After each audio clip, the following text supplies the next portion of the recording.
Assalamualaikum warahmatullahi wabarakatuh. Hai teman-teman, sekarang kita sudah sampai di tema 1, subtema 3, pembelajaran 1-3 tentang lingkungan dan manfaatnya. Yang pertama adalah menemukan ide pokok. Untuk menemukan ide pokok, kita harus lihat kalimat utamanya dulu, baru kemudian kita ringkas atau ambil intisarinya saja. Seperti contoh ini. Kita tahu kalimat utamanya adalah Nagara terletak di Kalimantan Selatan, Kabupaten Hulu, Sungai Selatan. Jadi, bisa diringkas menjadi letak Nagara. Mengapa? Karena kalimat selanjutnya adalah kalimat penjelas. Kok bisa, Us? Karena kata Nagara diulang lagi di kalimat kedua. Itu menunjukkan bahwa kalimat kedua hanya menjelaskan lagi tentang negara. Sudah paham? Kita lanjutkan. Untuk contoh kedua, kalimat utamanya adalah duduk dengan benar merupakan salah satu cara yang kita lakukan untuk menjaga tulang belakang agar tetap sehat. Mengapa kalimat utamanya itu? Karena di kalimat kedua ada kata tulang belakang. Padahal kata itu sudah disebutkan di kalimat pertama. Berarti kalimat kedua itu menjelaskan atau memberi informasi tentang tulang belakang saja.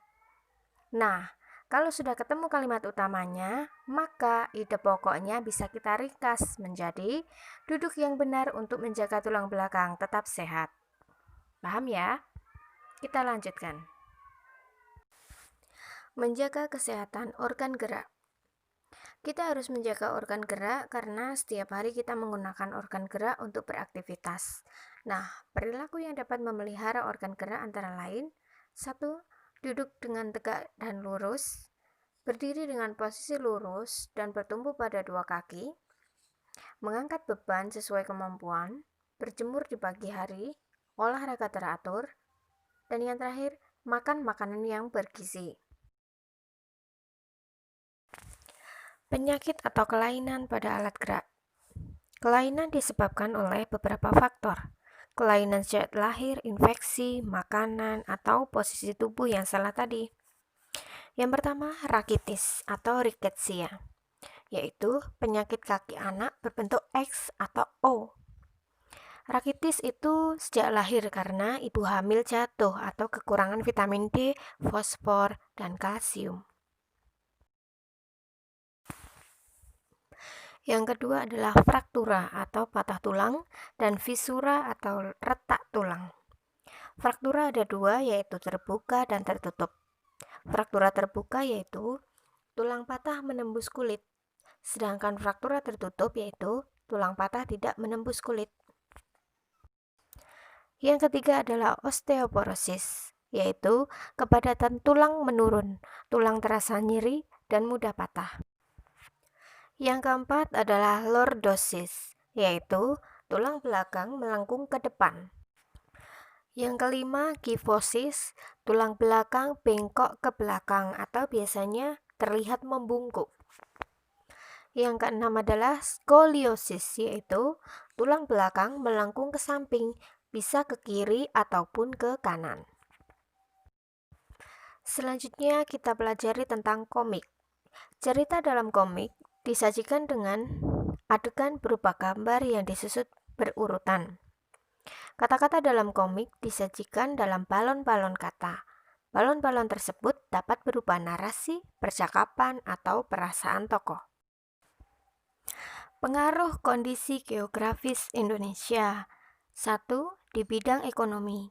Indonesia adalah negara maritim, yaitu negara dengan perairan yang luas, sehingga berpengaruh pada mata pencarian masyarakatnya. Masyarakat di pesisir biasanya bekerja sebagai nelayan, petani garam, petani kelapa, pembudidaya mutiara, pemandu wisata, pengrajin kerang, dan lain-lain. Pemilihan jenis pekerjaan di daerah pesisir juga dipengaruhi oleh potensi alamnya. Yang kedua, di bidang sosial. Indonesia berada di antara dua benua sehingga menjadi jalur perdagangan dunia. Melalui transaksi jual beli inilah terjadi pertukaran budaya. Banyak kebudayaan luar yang bercampur dengan kebudayaan lokal. Dampak pengaruh kondisi geografis Indonesia terhadap kondisi sosial masyarakatnya. Ada dua dampak, yaitu positif dan negatif. Dampak positif yang pertama adalah memudahkan komunikasi dan interaksi masyarakat. Yang kedua, pengaruh budaya yang baik dari dalam atau luar daerah sehingga memperkaya keragaman budaya. Kemudian dampak negatifnya adalah 1. Hilangnya budaya asli karena tergerus budaya luar. 2. Munculnya budaya-budaya baru yang belum tentu sesuai dengan budaya setempat. Perilaku sesuai dengan nilai-nilai Pancasila. Meskipun memiliki nilai luhur yang berbeda-beda, sila-sila dalam Pancasila merupakan suatu kesatuan yang tidak dapat dipisahkan. Artinya, satu sila menjiwai dan dijiwai oleh sila-sila yang lain. Misalnya, Dedi dan teman-temannya menyisihkan uang saku mereka untuk diberikan kepada teman yang terkena musibah. Perilaku tersebut mencerminkan pengamalan sila kedua Pancasila.